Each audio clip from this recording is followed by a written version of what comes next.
Hi everyone. Welcome. We're all like feeling the glow from yesterday's performance, so I'm excited to be able to be here with Juliana.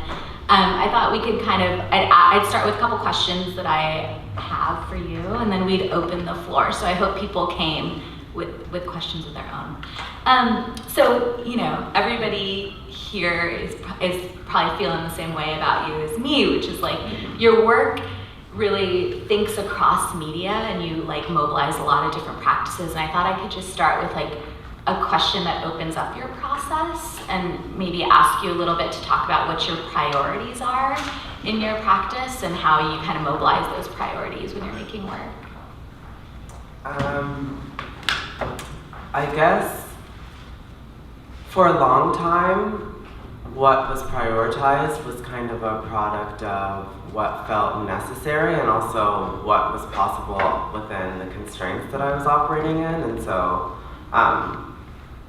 initially it was like, you know, like blogging was kind of my outlet for a while, and it was kind of just like a blurb, and I had like a Tumblr, and that's kind of where I think I built my initial sort of like idea of how I might think about a practice. And so that was because I was literally at a desk. I was a legal assistant, so I was literally at a desk all day. And so I just that's what I had in terms of time, and that's what I had in terms of resources. And so writing kind of spun off from that, and sort of like self-documentation in a kind of immediate sense was sort of a byproduct of that. And then once I started doing more readings, I quit my job. I kind of tried to think about like, what can I do with what's possible right now? How can I sort of translate what I'm trying to express or work with within these confines? And so music kind of became an immediate way. And so thinking about the relationship between text and music and collaboration kind of became the sort of model that I operated in for a while. And so I think immediacy and kind of just like the sort of material constraints that I was operating in for maybe 4 or 5 years was kind of how I was operating. And recently it started to change because I think that I'm at a place where I have enough that I've done where the sort of like body of work starts to have its own demands. And so now I start to think less in relationship to I have an idea, how can I express that given constraints, then how can I build, how can I continue sort of constructing a kind of larger body of things that I think now kind of has a life of its own. And so I feel like there's a bit of maybe a question of responsibility in regards to what I've made, and sometimes that can feel like a constraint, but I think it's a productive constraint and one that I don't mind having. I think maybe right now, in terms of what I'm prioritizing, I'm trying to shift away from, I'm kind of in a position where it's like, I think I want to be more so in control of how and when I operate in what medium, because I'm still in a place right now where both financially, but also just there's a certain energy right now that I'm sort of like riding in terms of doing. I'm kind of like, there's an opportunity that presents itself, I go with it. And so right now I'm trying to focus on doing less and focusing on I think creating things that exist independent, not nightlife maybe is one of my priorities right now. I do that, but that's become something that's almost like, it's like shopping or something. It's just like so much a part of who I am. I think to focus on that as sort of like a space that's necessarily super productive for me isn't, it's sort of like, I'm lowering that on my immediate priority. What's coming up then for you? More like projects that allow me to have more time and allow me to really think through the complexity of a set of ideas. I think the first time that I really felt like I was able to do that was in the MoMA performance that I did.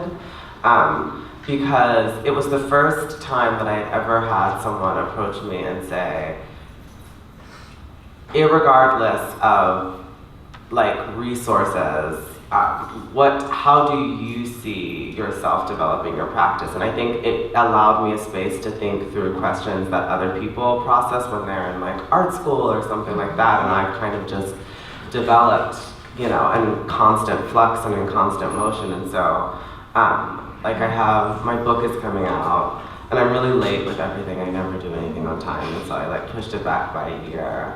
But right now I'm editing my book, and then I'm also working on a solo show for May in New York. And so it's a new kind of idea for me to think through, not how to make necessarily objects, our work that exist as objects, but how to create a context, because performance has been the most immediate way that I've done that, where I'm like, I have a set of ideas, there's media, and I have a kind of natural relationship to video, and like, nightlife has been productive to me in that sense, and that like, there's music, and I have a sense of how to navigate presence as a kind of way of processing and sort of immersing people in a sort of set of ideas. But that's kind of what I'm working on now, and it's interesting. So thinking about like installation as a way to try and translate the energy of performance in a different context, which I've wanted to do for a while, but that's kind of what I've been working on. It's exciting. I mean, there's one thing, so you raise this question of like responsibility and how to be kind of, when you think of that question of responsibility, do you find yourself asking that in relation to an audience? Or do you find yourself asking that in relation to yourself and your work? Like, how does that mobilize for you in your practice? I think there is a sense of responsibility, less to an audience than to the people, the sort of community that are communities that have influenced my work. So I always kind of feel, there's kind of a way that people can talk about like Tumblr or bloggers or social media in a kind of pejorative way, and it becomes a kind of like, oh, you're like making Tumblr art, or you're a Tumblr person. And so it's like, in that kind of immediate sense, I always feel this like responsibility to defend that, because I'm like, I think this is actually a really productive and dynamic space. But for me, I guess, in a larger sense, it's to the communities that have enabled me to be where I am. And so the other artists that I work with, all of the like queer women that have helped like form and shape and like mentored me throughout the sort of growth and development of my practice, and not being consumed by I think questions of visibility are kind of like hard and are kind of difficult to navigate in the art context, because there's always questions of like consumption and commodification, and I could easily be in a position where I'm marketing myself into an audience that I'm producing work, my work is being distributed in contexts that have absolutely no relationship to the people that I think I'm creating for or in conversation with. So I try to make sure that I'm visible in that sense, and maybe that's one way of navigating it. And being really open about my work and how it's circulating, and the sort of like forms that it's in.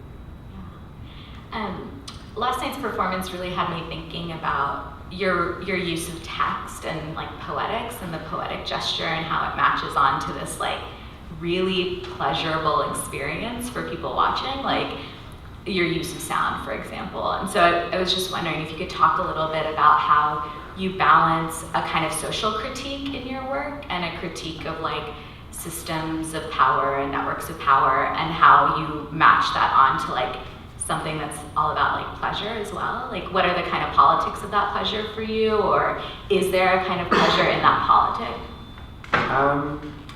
Well, I think when I graduated from college, I originally wanted to go into a PhD program for comparative lit, and that was kind of what I was preparing myself for. And when I left school, trying to navigate that world in a context of living in New York, and also discovering just the sort of like vibrant immediacy of like nightlife and the sort of like young kind of creative community that was in, and all of these like really dynamic queers and people of color, like it felt pedantic. Like the idea that I would like,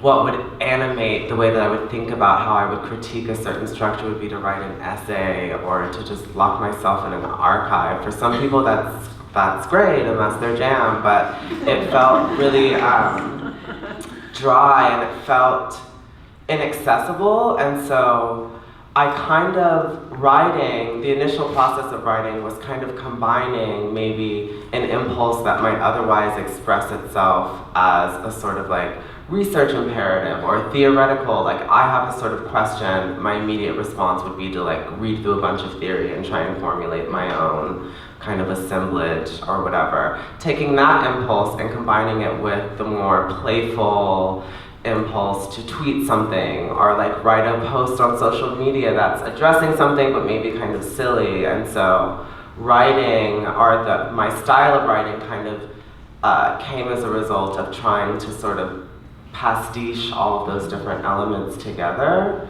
And naturally when I'm writing, I'm thinking, like sometimes I'm thinking cinematically, but it's always kind of a sense of drama. There's always a sense of like, I get a high, it's always like the process of writing it is kind of masochistic. Like I actually don't like the process of writing because there's so much that I want to just get out, and it's like, see, it is the most immediate way in a lot of senses, but there's so much editing that I have to do, and like language is also so delicate. But when it's done, the goal of the piece for me is to be able to translate and navigate maybe questions of like institutional critique or, you know, a sort of like racial crisis or something, but to be able to elucidate it in a way that in the text kind of reflects maybe the schizophrenic nature of how I'm processing things generally in the world. Like, how do I respond to, you know, the Orlando shooting or something like that? Just the sort of numbness but simultaneous kind of like weird feeling of like political activation that I'm getting, but it's also happening through social media, but also through conversations, and it's also on dance floors. And so the writing tries to reflect the sort of difficulty or the complexity of how I'm generally processing those things. And the way that I present it, I think that's probably influenced by nightlife, because I think that one of the things that I like about clubbing, about DJing, about dancing, about being in a space is that I think that states of ecstasy and some literally ecstasy, states of like intoxication can be really productive places for people to work through and work with without having to use language, without having to use institutions, or not using language, but it's in a way where I think pleasure can kind of be a source of release in a lot of ways. And sometimes, like, it's actually like when I'm thinking, like, I hate the lyrics, like Future's lyrics are like disgusting. But Future's music to me is so spiritual. Like, I play his instrumentals a lot because it's like, I think there's so much racially that's going on there, and this sort of like drive for these like, you know, black male rappers, even just the drug culture, there's like an escapism, there's like a desperate kind of like cry for like an escape from the, you know, material conditions, and you're also dealing kind of with the prison industrial complex, even if it's in a weird kind of problematic way. But the music itself is ecstasy, but it deals with so many things. I listen to a lot of Future when I'm writing because it helps me. I don't know, I think that what he does with his music is kind of what I hope to do with how I present with my text, minus his lyrics, because I hate 90% of what he says. But. Don't worry, we'll keep your secret. I guess like this is really making me think of the final question. I really want to open it to the floor, but I'm totally that research archive person, right? So it's like this kind, but like there is something actually really sensual and pleasurable about like touching objects too, and I think that's like a bridge between, I mean, maybe that's oversharing, but that's like a bridge, you know, between these kinds of different modalities of thinking critically. And so of course, if, you know, I couldn't leave this conversation today without being the historian in me and asking you to maybe talk a little bit about what kind of histories you see your work sitting in, like what kind of histories turn you on and like make you want to be a part of that culture. And then also like thinking towards the future, like what's happening right now that you're really excited by, and what kind of work really is like forward thinking for you? Well, I think a lot of my work is influenced by the literature that I am drawn to, and I studied a lot of poetry, but I find now I'm going back to it and I'm like, oh my god, Gertrude's sign is actually cool, but like initially I was just like, this just feels so just like abstracted from like what I'm navigating and what I'm dealing with, but I'm really influenced by, like, I love when Frantz Fanon gets kind of like lucid in his text. Like, I think it's in Black Skin, White Mask, where it's like one of the chapters where he's like, there's this sort of like kind of poetic, kind of narrative passage where he's talking about the crisis of like wanting to like over-identify with Africa and like the drums and the primordial rhythm and like the like womb of the motherland and like kind of just these series of like crises of like, oh, like doing white people better than white people, then trying to reclaim Africa, and it's just like his like mental breakdown to just like I'm actually just like kind of navigating like in nothingness. Like those passages really stuck with me because it's like someone who is engaging these like really dense like ethical, like metaphysical, like structural questions, but these breaks I think are some of the most powerful moments. And I really like, I think one of my favorite writers is Dambutsa Marechera, and he wrote this book called House of Hunger, and he is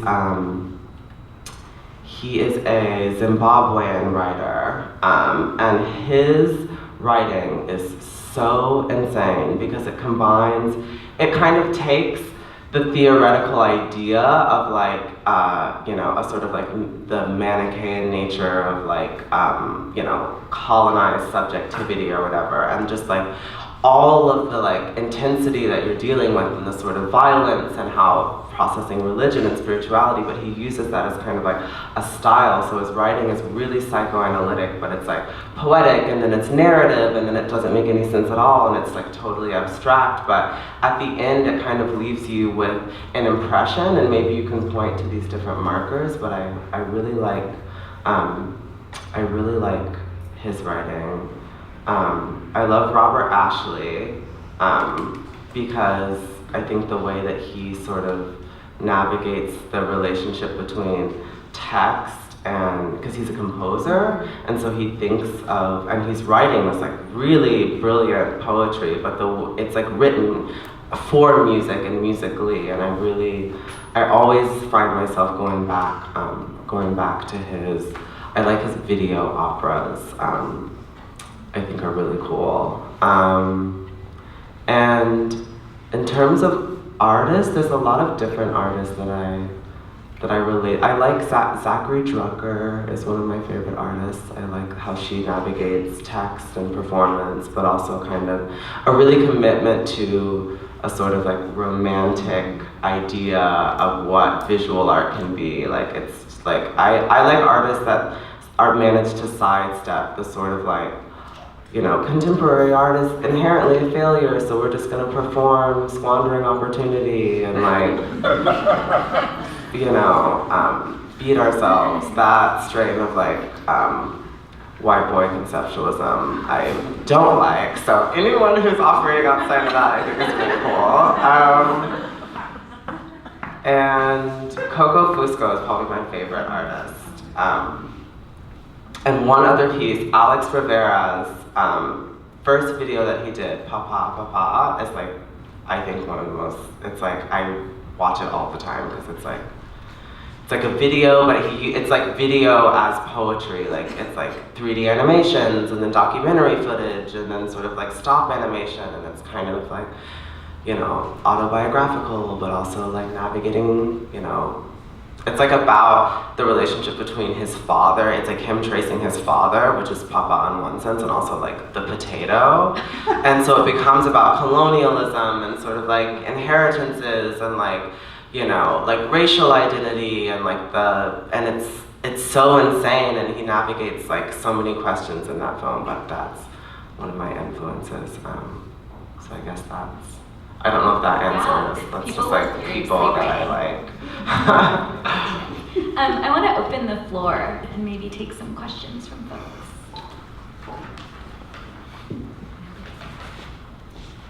Yeah, Ashley. Is your love of the use of the internet institutional critique in itself? Like, do you think of the internet as a performative space and a performative platform? I think, and kind of the last big performance that I did was kind of dealing with that, because I think at one point when I was younger, I was, so my mom worked in IT, and so I was like, computer internet baby from like 3 years old. I was like fully in it. And when I was younger, that's kind of what it felt like. It felt like an open forum that was performative in a lot of ways, although I wasn't conscious of it as performative, but a space for critique, specifically in terms of the distribution of knowledge. And so for me, history in particular was something that I felt kind of like, when I was younger, I was just obsessed, because I was like, there's so many websites, like some random professor in Atlanta who's just like obsessed with tracing the presence of like Afroid people in every single country, like just like went to a museum in Japan and found the only black samurais or whatever. But the internet kind of felt like an alternative to the sort of like book, kind of like, there's World Book, there's Encarta, there's your textbooks in school, and the internet actually felt like a really dynamic, productive space for alternate ways of producing, distributing, and accessing knowledge.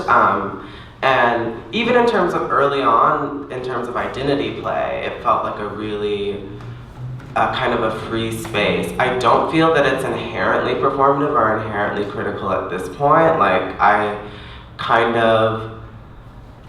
my relationship has been neutralized. It's much less romantic now, because it's like, you know, it's like Facebook. It's like I'm addicted to Facebook, and it's so stupid. And like everything that I do, you're just so aware. It's like everyone is already just like sold their soul. And so it's like, I don't think it's inherently performative anymore. And I don't necessarily, I feel like I have kind of a critical relationship to it, but I'm also a bit numb to that space as something that's critical, which maybe has become a driving force in my work. Actually, I was like, maybe I need to get offline for a bit, because I don't really know. It's kind of fucking with my head to operate solely in that space, but it's still playful. I think that's the one thing that, you know, there's always the possibility to create an avatar. There's always room to scam and like, you know, create false identities, and like, you know, I love the room that is still there for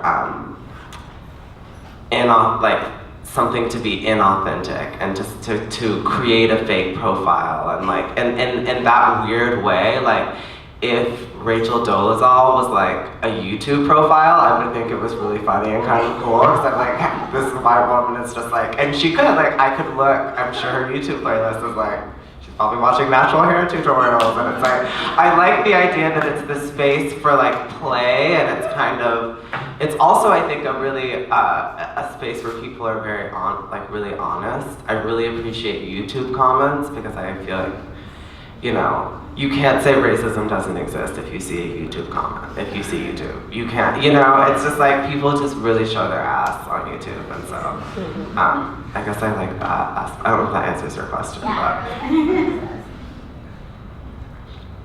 Yeah. Maybe I want to ask that it's what Sam, you were saying before. I wonder, Juliana, how you think of how your work will inform or is now informing a younger generation, and then how do you see your role as being someone who was mentored? How do you think of that relationship? And also, I recently I did a project with Taisha Paget, and she had this really interesting question of how do you teach? How do I teach dance now to another group? And is there a way of like, that the group itself can inform me about my own kind of dance knowledge? So yeah, I guess I'm really curious about where you see that relationship with,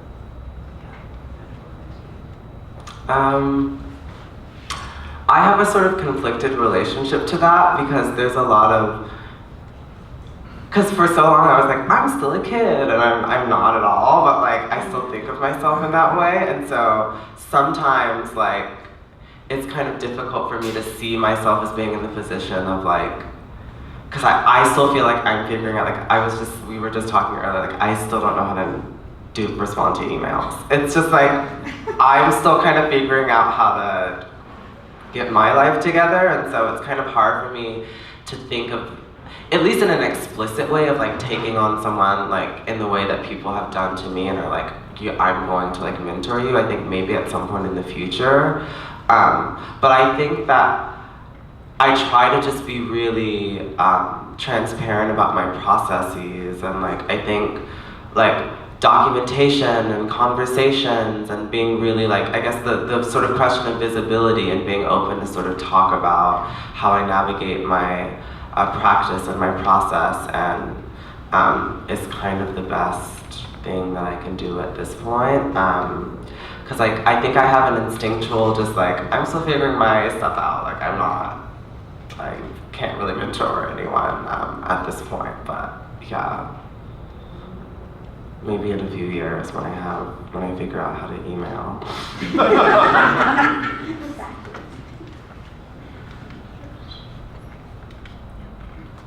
Yeah, have you read or looked at stuff in complexity theory, the mathematical form of it?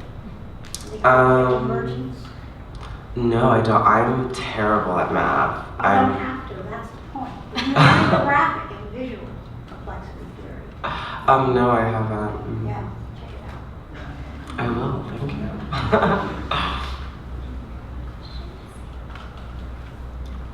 Yes, please. Hey, what do you see as like the productive limits of your work? So like I think Sam, when you were talking about like being a historian, I'm very much like a person who loves archives and like sitting there and like getting my life as I'm like filling out these old documents. But also thinking about like the limits of history's ability to help us communicate stories that are lost. And so I'm wondering in terms of performance, like what do you see as limits in your work, but that are really, really productive and generative?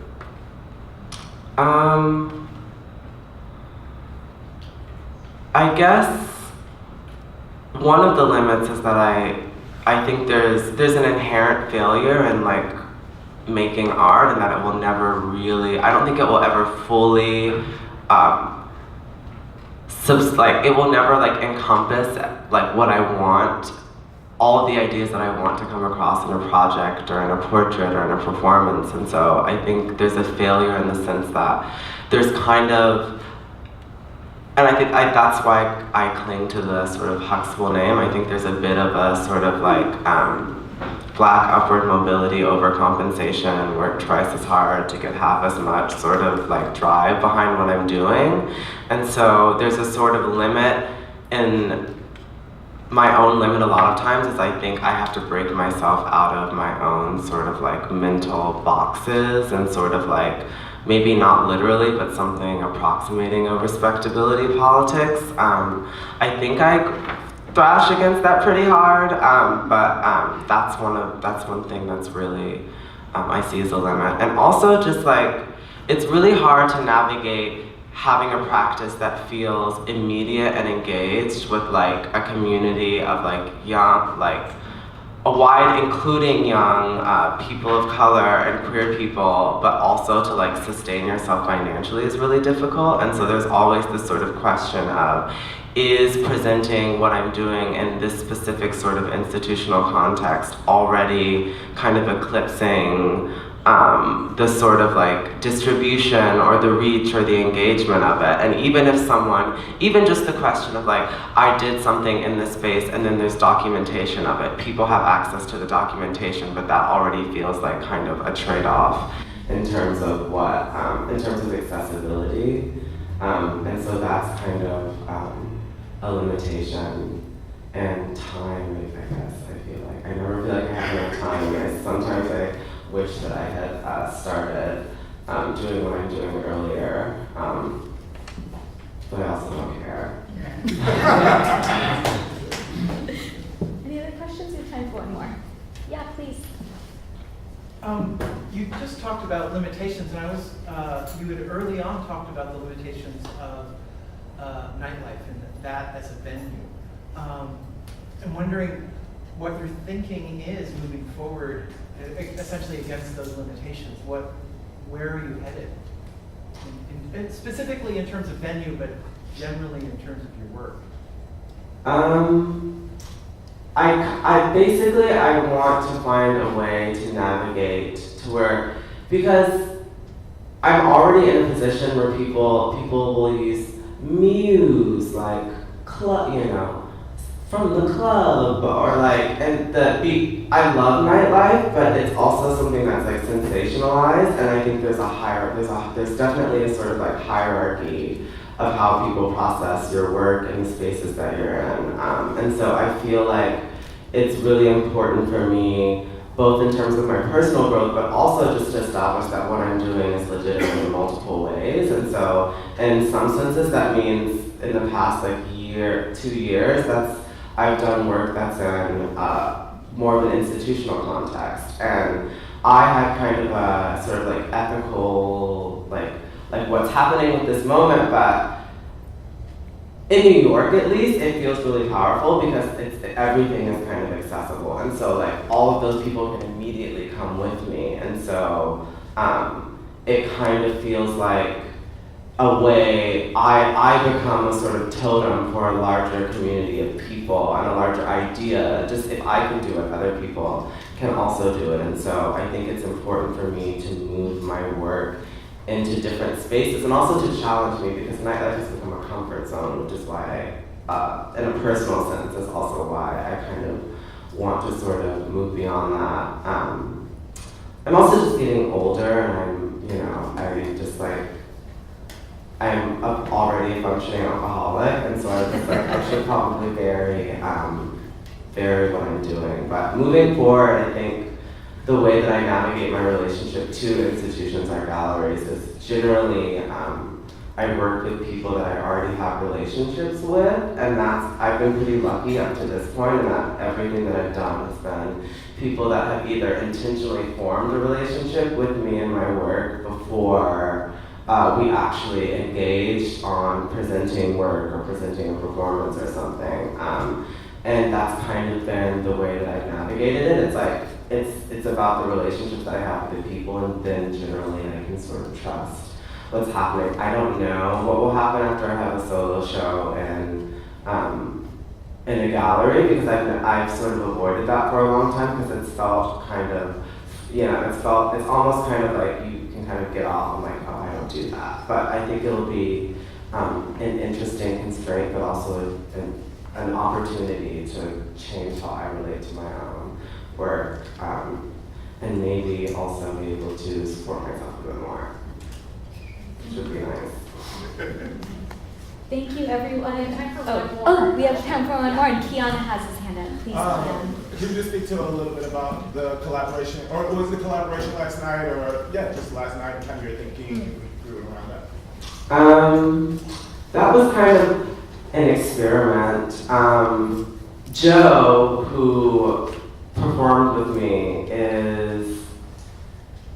I've worked with him for like 4 years now. And he's kind of like, my relationship with Joe is kind of my relationship with all of the collaborators I have to a certain degree. I think Joe is one of the people that I feel the most comfortable with, because we kind of just happened to meet. We met at a party, and I would run into him on the street, and then we would just like end up like walking and talking for like hours on end, and it kind of was a natural, our friendship also progressed as our collaborations kind of progressed, and I think that he is able to intuit something in how I process my relationship to rhythm and sound, and vice versa. That is really, really productive, and we've done a lot of work together. And so last night was kind of I didn't really know what I was gonna do, and I was also really sick, and I was just like, I sort of needed someone with me that can really we can bounce off of each other, and me and Joe just really jam. And he's like, if you look at the two of us, you might not think that it would work so well, but